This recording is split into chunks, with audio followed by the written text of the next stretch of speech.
જઈએ છે સંત શ્રી સદારામ બાપુના ટોટાણા ત્યાં દર્શન કરવા અને આજે ગુરુ પૂર્ણિમા થઈ છે અને તમે જોઈ શકો છો ટોટાણા તમે કેટલું ટ્રાફિક છે જ્યારે આપણા સદારામ બાપુના ત્યાં લોકો કેટલી મોટી માત્રામાં તમે જોઈ શકો છો દર્શન કરવા અને બાપાના આશીર્વાદ લેવા જાય છે ટોટાણા અને ત્યાં અમે પણ જઈએ છીએ અને તમે જોઈ શકો છો ત્યાં લોકો કેટલી મોટી માત્રામાં આવ્યા છે અને ગાડીઓનું ટ્રાફિક તમે જોઈ શકો છો કારણ કે આ છે આપણા સદારામ બાપુની વિચારધારાને જે ઠાકોર સમાજે અપનાવી છે જે દર્શન કરીને આવ્યા છે ને અમે ત્યાં જઈએ છીએ પણ કેટલું ટ્રાફિક છે તમે સમજી શકો છો અને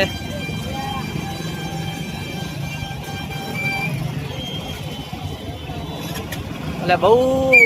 ટ્રાફિક છે આગળ તો જાય જ નહીં આ બાજુ બધું ટકાજો હા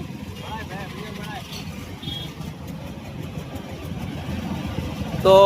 તમે જોઈ શકો છો આજે ગુરુ પૂર્ણિમા થઈ છે અને સંત શ્રી સદારામ બાપુના ત્યાં દર્શન કરી ટોટાણા લોકો ઘણા બધા જઈને આવે છે અને ઘણા બધા જાય છે ત્યાં રસ્તાની અંદર ચક્કાજામ થયો છે અને બહુ મોટી સંખ્યાની અંદર સદારામ બાપુના આશીર્વાદ લેવા આજે ગુરુ પૂર્ણિમાના દિવસે ઘણા બધા લોકો ગયા હતા આગળ કેટલા બધી ટ્રાફિક છે એ પણ બતાવું ને મંદિરે કેટલી પબ્લિક છે કેટલા લોકો અને જે લોકો દર્શન કરવા માંગતા હોય તે વિડીયો તમે એન્ડ બધી જુઓ હું ઠેઠ બધી ત્યાં જ જઉં છું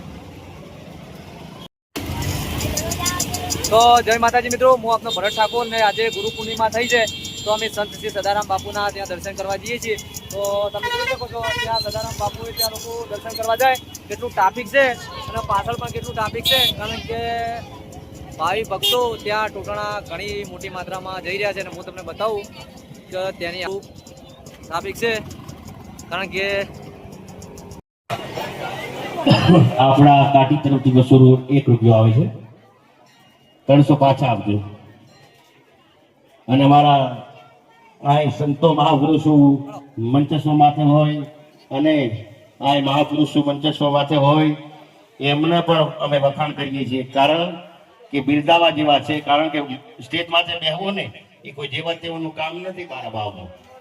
કારણ કે કાંઈ આચાર્ય પુરુષ હોય કોઈ મહાપુરુષ હોય ધન્યવાદ છે કોઈ અમારા દાન સ્વીકારવા વાળા હોય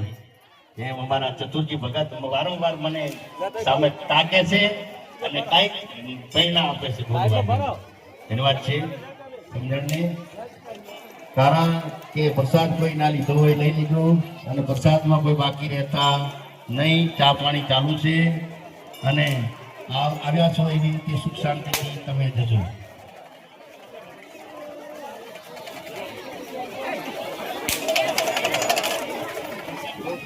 કઠીવાડાથી 40 મણ ઘઉં લાયા છે કઈ જગ્યાએ ઉતારવાના ને એ અનુભવી કહો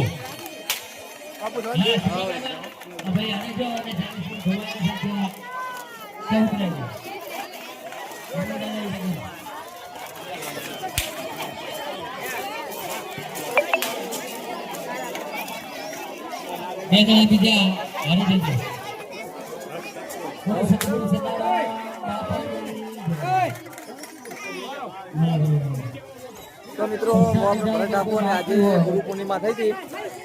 તો પોતાના સદારામ બાપુ દર્શન કરવા આવ્યો હતો અને તમે જોઈ શકો છો કેટલી મોટી સંખ્યાની અંદર પોતાના આશ્રમે કેટલા ભાવિ ભક્તો ત્યાં દર્શન કરવા આવે છે